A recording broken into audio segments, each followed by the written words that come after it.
Au moment où je tourne cette vidéo, je n'ai absolument aucune idée de ce à quoi elle va ressembler à la fin. Vous êtes devant la vidéo qui m'a pris le plus de temps à produire. Pas nécessairement parce que le sujet était extrêmement peu connu, même si c'était le cas, mais plutôt parce que ça a affecté ma santé mentale. Mais pas qu'un peu. Ce que je m'apprête à vous raconter n'est en aucun cas à prendre à la rigolade. Ça fait 6 fois que j'essaie de tourner la vidéo, et à chaque fois je suis obligé de m'arrêter et de me mettre en position fétale pendant 1h45 au minimum. Parce que tout simplement, lire ce texte à voix haute est difficile. Donc retenez une chose.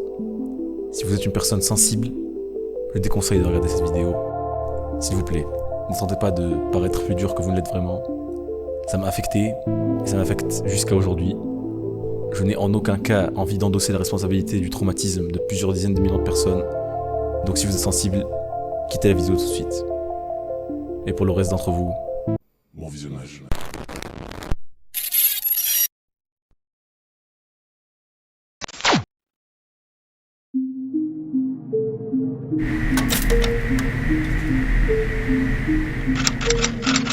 le 8 décembre 2019, quelque chose de très intéressant s'est passé sur Twitter. En effet, et c'est assez rare pour le souligner, un compte inconnu sur le Twitter français a eu mon attention. Et ce, en exposant un mystère extrêmement intéressant et qui a fasciné des gens, moi y compris. C'est d'ailleurs pour ça que je fais ces vidéos. On m'a énormément envoyé ce thread et je pense que c'est pour de bonnes raisons. Laissez-moi donc vous raconter, tel le père Castor que je suis, toute l'histoire dans les moindres détails avant de vous expliquer ce que selon moi s'est réellement déroulé. Tout commence donc le 8 décembre 2019. Un compte du nom de Faloloknanu est créé, légèrement dans l'urgence. L'utilisateur qui a créé ce compte est anonyme et compte le rester. C'est suite à la création de ce compte et à la publication d'un tweet tout autant dans l'urgence que s'ensuit un mystère qui va s'étoffer à chaque post réalisé par ce dit compte. Je vous le dis tout de suite, vous n'êtes pas encore prêts. Et vous ne le saurez jamais.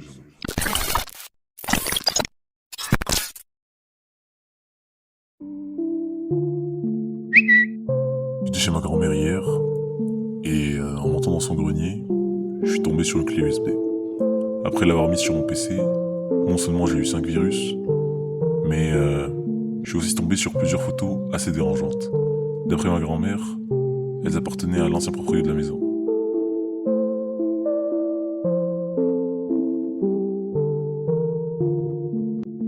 Afin de donner plus d'informations sur la clé USB, le peu de gens au courant de cette histoire ont harcelé le proprio de la clé pour poster ce qu'il y avait dedans. La clé USB possède 69 Go, elle est de marque Toshiba, et la clé s'appelle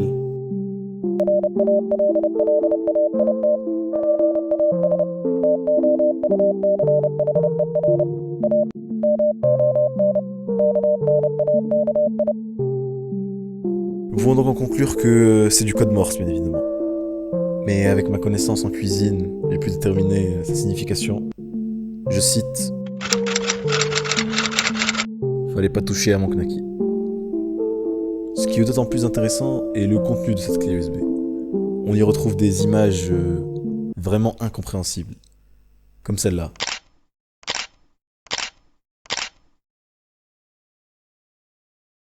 Mais si ce n'était que ça suffirait à rendre cette affaire drôle ou rigolote. Mais non, puisque dans cette clé, nous pouvons également trouver ce genre d'image.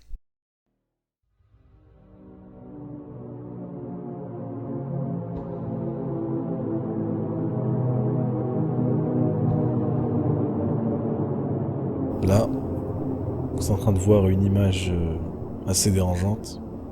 Même si on ne comprend pas ce qui s'y passe, on peut s'empêcher d'être mal à l'aise.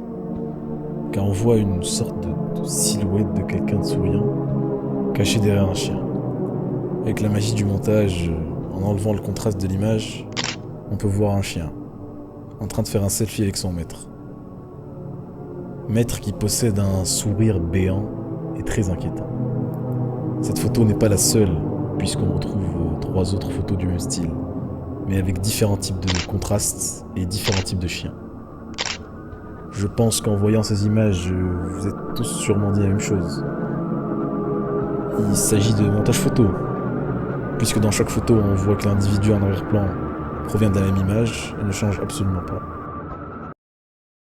Mais c'est faux. Un jour après l'envoi de ce tweet de Fall Lokananu, on retrouve un tweet assez bizarre qui est posté par l'utilisateur Ketu Clitoridien. D'ailleurs, après maintes et maintes recherches, on peut se rendre compte que c'est un anagramme de doigt de chien cuit. C'est bizarre, mais... Vous savez ce qu'il est également? C'est son hâte. Qui est un anagramme de Millie Bobby Brown. Peut-être un fan de Stranger Things, du coup. Mais bon, revenons à notre tweet. Ce Ketu Clitoridien poste un lien vers une chaîne YouTube. Celle-ci s'appelle Monsieur Danemark et ne possède qu'une seule vidéo à son actif. Je vais maintenant vous montrer cette vidéo, mais sachez qu'elle n'est destinée qu'à un public averti.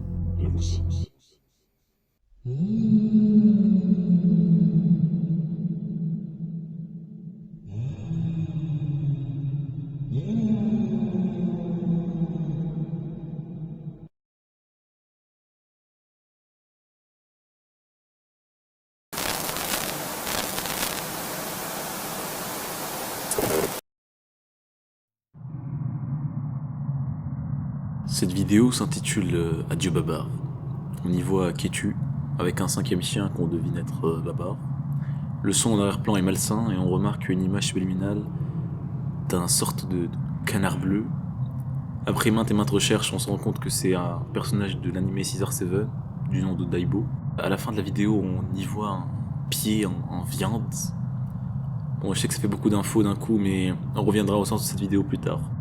En tout cas, après 69 jours de recherche, le tweetos Karim de Matraqué s'est rendu compte qu'il pouvait tout simplement aller voir le compte de Ketu Clitoridien. En faisant ça, il tombe sur ce message dans une langue étrange, avec cette photo.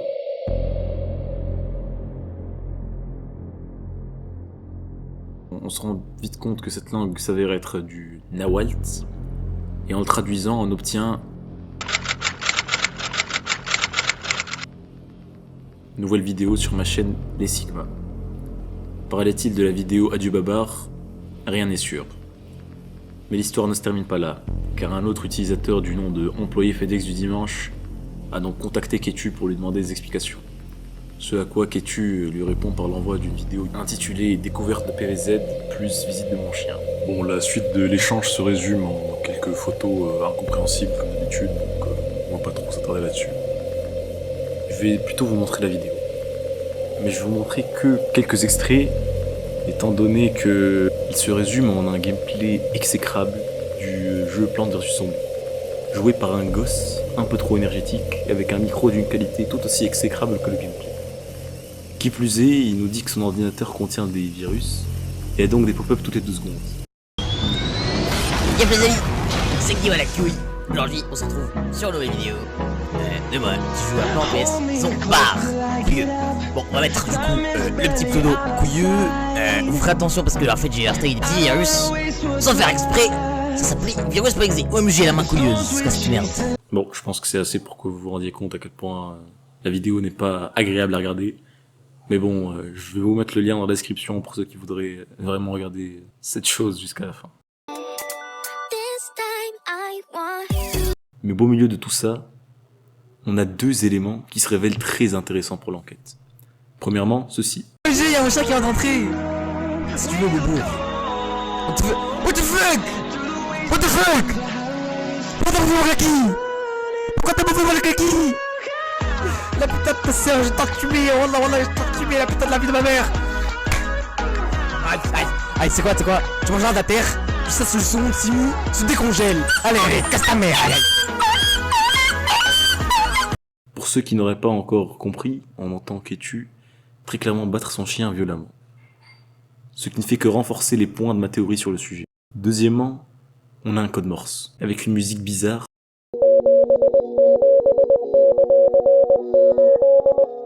En le traduisant, on tombe sur un message incompréhensible.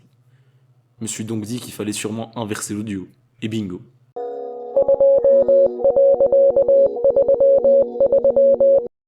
On trouve ce qui semble être un timecode. Mais pour quelle vidéo, ça on n'en a aucune idée. Et personne, même sur Twitter, ne semble avoir un début de raisonnement concernant l'utilité de cet alcool.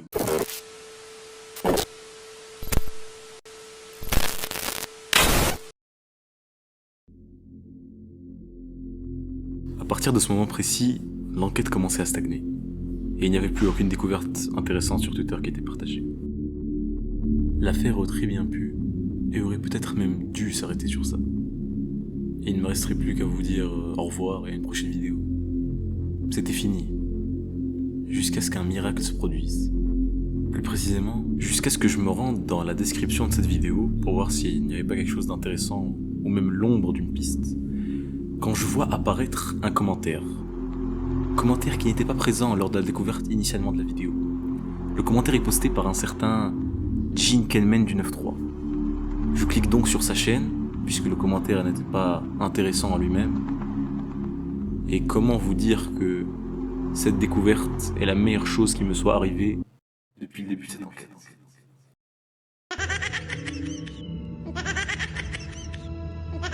What? No, I know that sounds bad. Ce que vous venez d'observer à l'instant même est l'intégralité de cette vidéo. C'est juste 3 minutes non-stop de cet extrait en boucle. Mais comment une vidéo aussi absurde pourrait nous servir à quelque chose dans l'enquête? Eh bien, tout ce que je vous ai dit précédemment était vrai, à un détail près. À exactement 2 minutes 35, on a l'apparition d'un nouvel extrait. Mot de passe 6996. Grâce à une technique ancestrale que je ne divulguerai bien évidemment pas dans cette vidéo, j'ai réussi à générer un numéro de téléphone à partir du mot de passe donné par cet individu.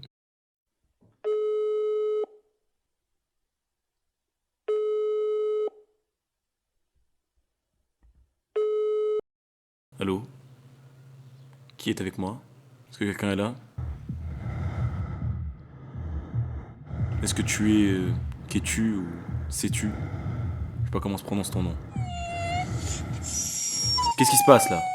Et tu me veux quoi encuber de tes grands murs? Je suis enquêteur et je veux avoir le fin mot de cette histoire. C'est tout ce que je veux. C'est dinguerie d'être un forceur comme ça, toi et les autres no life de Twitter. Trouvez-vous des meufs nains? Je comprends cette rage qui t'incombe, mais au lieu de te lâcher sur moi, tu peux pas m'expliquer vite fait ce qui se passe? Attends 2 secondes, y a mon pâté qui va refroidir Jore. Vas-y, fais comme tu veux. Pomme, c'est très délicieux à mamamamam. Bon, du coup, tout a commencé quand un gros PD de maître là avec son sourire de sale bougre m'a récupéré du refuge pour chien où je pionçais. Au début j'étais content pas vu, mais après ce bâtard il a changé d'un coup parce qu'il s'est fait friendzone par sa crush au collège. Du coup il a pété 9 câbles et a eu pour projet de créer un gentleman, mais pour y parvenir faut torturer son chien. Du coup ce fils de teint il s'est servi de moi et d'une dizaine d'autres chiens pour parvenir à son but de mangeur de kebab sans viande zébi. Un jour moi et les autres on s'est dit qu'on allait Elpra 4, mais vas-y on la flop parce que Jérôme a mal digéré son repas du midi, il a dégueulé partout, bref on s'en fout de ça. Les autres ont commencé à crever l'un après l'autre sans résultat et du coup les tortures se sont intensifiées à capter jusqu'à ce qu'il ne reste plus que moi, Babar le goat avec ma grosse bite de 17 cm, merci le daron. Du coup à un moment donné il a cru que j'étais mort aussi, mais non, je faisais semblant comme avec les ours bruns, t'as capté? Du coup je me suis effectivement transformé en gentleman et j'ai maudit ce fils de teint, j'ai bien fait pour sa gueule. Ok, mais du coup, quel intérêt as-tu de publier toutes ces images et messages bizarres? Si t'as d'autres questions comme celle-ci, tu peux bien aller te faire enculer par un hippopotame qui a le sida. Ok, c'est bon, je vais me contenter de ce que j'ai. Bon, c'est pas tout ça, mais je dois y aller moi. Allez, tchous.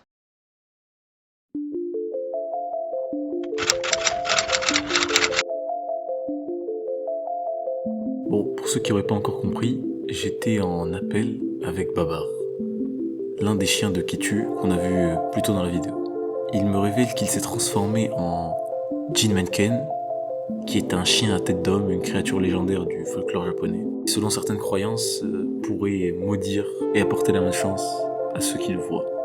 La personne derrière le conte de Ketu est en réalité Joseph Giwa, un enfant de 14 ans ayant tenté l'impossible, créer un Jinmenken.